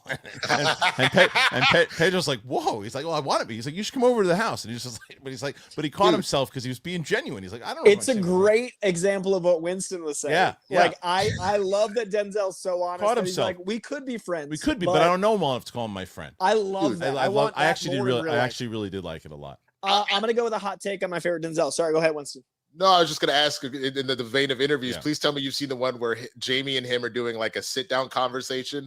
And he was talking about like, just like I do an impression. Get your hands off me. Yeah. It's so good. I'm going to go hot take. I think my favorite Denzel is because of the amount we get to see him evolve. I love him in Equalizer. I think Equalizer is such a good trilogy because it starts with a more traditional performance and then evolves. And I think Denzel's the only guy that could have played it. John Q. He's good in that too. Man on Fire too. Yeah, there's a lot of them. Wicked Art. Do you think Disney would ever have the balls to do something as dark as Age of Apocalypse? I always loved that comic run and found it to be the darkest. Now, I say this to you, Wicked Art, because I talk to you all the damn time. It's not a matter of Disney would have the balls to do it. It's a matter of if Marvel would have the balls to do it and then bring it to Disney and say, hey, this is what we want to do next. Because it wasn't Disney that said, hey, we want you to make an R-rated Deadpool and Wolverine now. It was Kevin Feige going, hey, we got Deadpool back and we want to do it. We want to do it R. In the same way that I always say, like, anytime someone says to me, well, Disney ruined Star Wars, like Lucasfilm ruined Star Wars. Because, like, in the same way that, like, Disney is going to say, hey, you think you can make us money? Because nobody, and I always say this, when Endgame made all that money, when Civil War made all that money, nobody said, yeah, look at Disney's doing everything right. They said, no, look, Kevin Feige. Yeah. And Disney was part of that. But once it starts to go to crap, they blame the studio. And Disney ruined Star Wars. No, Kathleen Kennedy and Lucasfilm ruined Star Wars. That's what happened. So in the same way that Age of Apocalypse would, I guess the question is to you guys, would Kevin Feige and those guys actually try to take it real dark after the conversations we've been having about the humor? No, I don't think so. I do think there is an opportunity for darkness in X-Men uniquely separate of the MCU where we are now that I hope they dabble with. And I think the success of Deadpool might help that. But if something is dark and intense, I hope people show up so we can vote that way, so to speak, to show it's possible. I think that's what they were planning on doing with Midnight Suns and probably still are, just by the nature of kind of how things go that way. So it's not just your horror element, but you will be able to use that avenue. I think the other way that they were maybe thinking it, depending on how Daredevil goes, if they really are going back to the roots, that maybe getting to a more serious street level. I think those are possibilities. I don't know about Age of Apocalypse. We have to see, because that's such a grand scale thing. We got to wait and see. Yeah, and but it's also a legacy story. You need to have these characters established for a decade. Yeah, but I think that they would. I mean, look what they did in animation with that one episode that they just blew. Genosha, yeah, man. So I think it's possible. Curtis Nunnery. Hey, Kristian, I'm an audio engineer. Would you be interested in seeing if a remote engineer would work for the show? I'd love to help out if possible. Love what you guys do. Thank you, Curtis. Look, when I said that too, also the thing is, I'm very happy with the way that the move went. from New York, and I know that everybody on my team was worried about if we were going to continue to be able to do virtual and all that, and we have, and I think the show has gotten great doing it because of the system that we have. We were able to put everything together. My goal at the moment is I have to look at my costs, and I have to do everything right now. I got to be the guy juggling 1,000 plates until I am comfortable enough to say, okay, I can bring somebody in to just do this and do it for me, but I got to do it for myself now until I have the means to be able not to. So I don't want to bring somebody in and then pay them pennies to do it because it's not worth their time. Next, and it's 41 so far, guys. All right, here we go. Here you go. Evil John Madden's coming in. I could sense my spider sense went off. I was like, all right, let's see what you got. Winston must have hated the ending of the Penguin. You want to get the Penguin? You want to get a spoiler here? I don't care. Are you sure? Yeah. All right, it's a spoiler for everybody. Well, I already put it up on the screen. So, all right, Winston must have hated the end of the Penguin because a white guy killed a black guy with his hands. I hope you didn't take that out on your lady, Fred. That's real nice. See that's God, right, you are really bad at this. Really bad. You are really, really bad at this. This is the person I'm supposed to be afraid of. Don't do it. Don't instigate. Don't instigate. I'll keep. Go ahead. Try again. That's strike two. This family feud, bitch. You got one more time before there's a steal. I'm gonna need you to come a little harder. I wasn't even gonna read that one. The Blazing Kids. Did you guys hear that Sophie Turner is gonna play Lara Croft? I did. In Amazon Tomb Raider. What are your thoughts? Where's she been? I'm glad that she's back. I like that she's playing. I think it's a good choice. I really liked Alicia Vikander as Lara Croft. I thought she was great. I just felt like they didn't really know how to take that. But as a series, I think all video games like that layered should be series. So I think that could be pretty good. And I liked her. Even the movie was shit. I liked her as Jean Grey. Mm-hmm. Yeah, I don't know her work a lot because I didn't watch Game of Thrones, but I like what I know of her, and I think Lara Croft is a fascinating character we haven't seen done fully correctly. And on top of that, man, she got time now after that messy divorce from her husband just being a piece of trash. She about to come out here just double gunned up. I'm here for it. Also, I love that she got family time and like away from the bullshit time. Like, you know what I mean? Yeah. I'm happy for her to have had that. Shay Markel. Kate, I'm digging the new middle display screen setup. Yeah, I took a shot at that today, and I kind of like the difference of it for sure. Day Napper.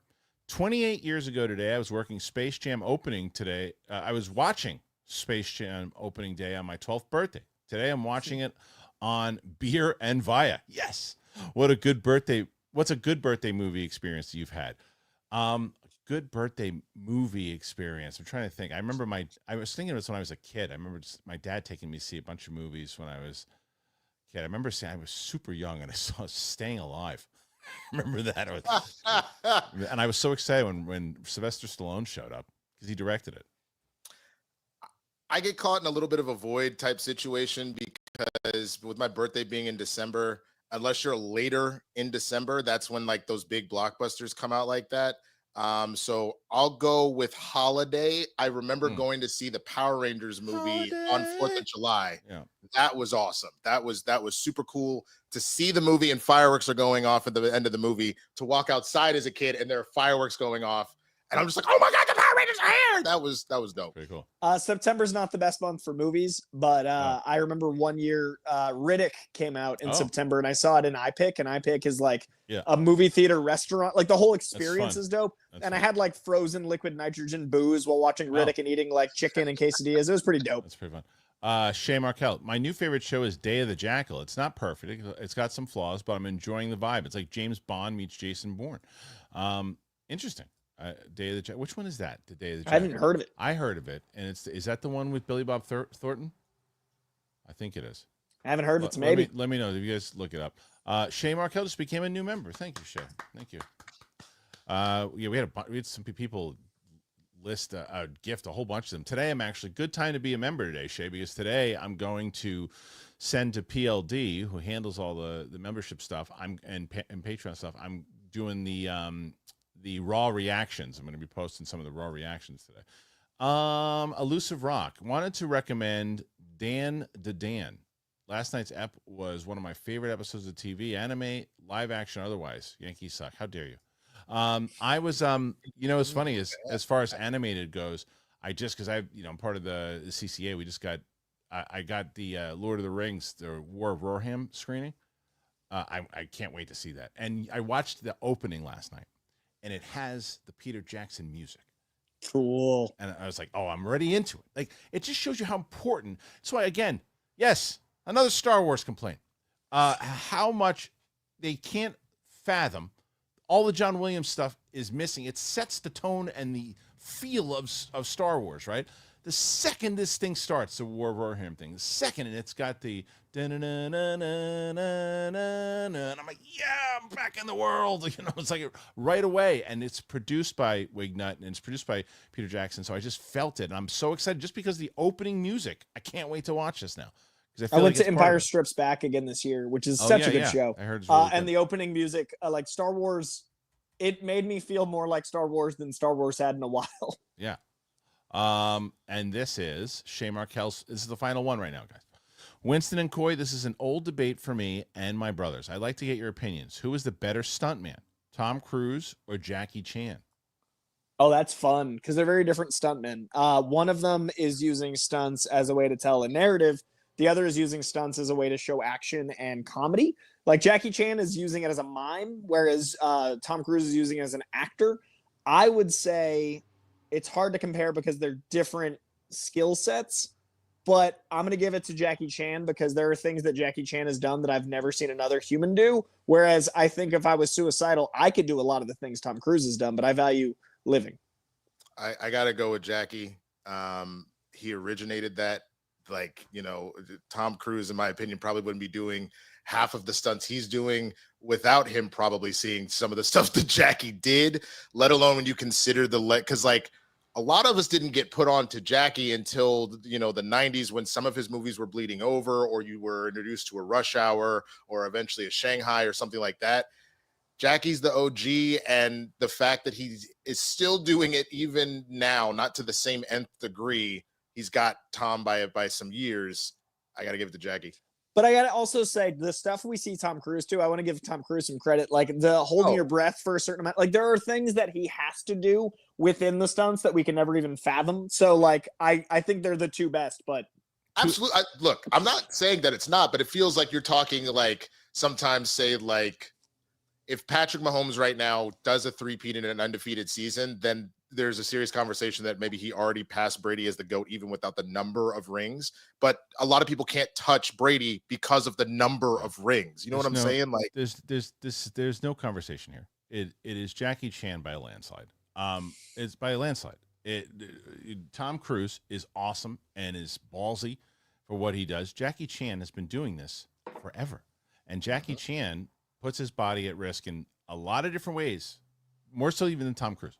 Tom Cruise does some really big, crazy stunts. There's no doubt about it. He absolutely does, and it's stuff that he shouldn't do for sure.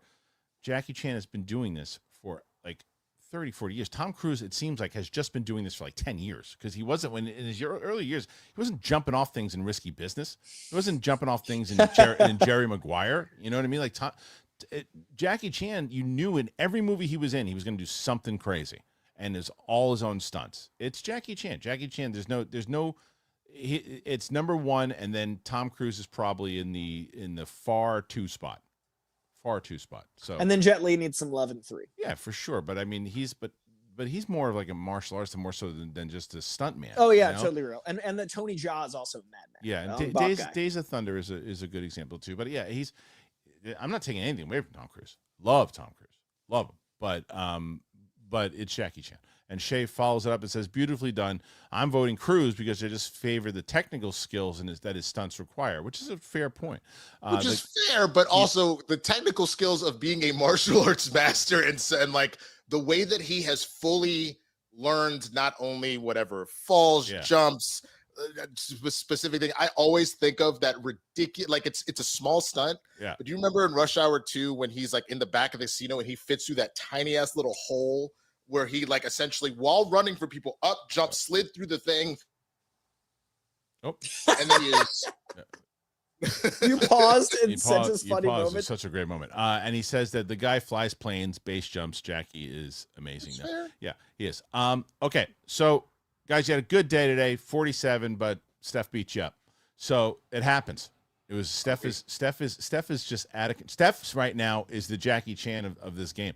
However, Matt Thomas says currently doing a Superman in media podcast, considering throwing Schnepp's Death of Superman Lives. Definitely, interesting idea. Yes or no? Thoughts? 100%. I mean, he covers that whole thing of what was going to go down with Nicolas Cage. That's a great source of information for you to do if you're going to do a Superman in media. Yeah, it's great. He really dives deep into that. You should absolutely include that. And not just because of my bias with the big man. I think there was a couple more before the Shays follow up. There a couple more left? Yeah. Evil John Madden, C Black, and Ian Davis, I think, were between the Shays on my end. All right, let me see. Maybe it's Korean K6. I love you guys. Friday, cruel. Like this episode and subscribe if you haven't already. Winston, are we spilling the tequila this week? That's a good question. I haven't talked to Roca. I'm assuming not this particular week. And then I will, unfortunately, everybody, I have jury duty next week, so I may not even be here next week, but I won't know yet until I report. So we'll see what happens. I actually missed this. C Black. Thunderbolts will surprise at the box office. I think it will. I think it's going to do well. I think it will. So too. Let's see. Oh, Evil John Madden. Here we go. Okay, here we go.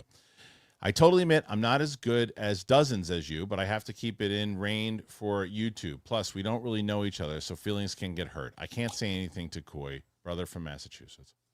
I like this. Like that's what an accepted. Like that's a heartwarm. Yeah. I think the part about that's funny to me, and I definitely appreciate that you understand that and took a step back. That's where I know like you probably don't follow me enough, because when back in the heyday of me and Jay Washington doing blurs, that's what I'm saying. That's why I was like, okay, if you want to do this, we can do this, baby. But respect, understood. Who knows? I've thought about doing like kind of one-on-ones and stuff with like my Patreon and the membership stuff coming up. So who knows? If I end up doing that and you join, if you want to get to know each other and start dozens in it up, we can do it, brother. Yeah, but I respect that like, you know. Yeah, so let's not hurt each other's feelings. No, we're chilling. We're chilling. Sure. All right. Thank you guys for joining us here today. Thank you to everybody who contributed. Thank you to Winston and Coy for being here. Make sure you check out both their respective channels. You go check out Swaggy Blur. Go check out Coy Jandro. They're doing a lot of great things over there.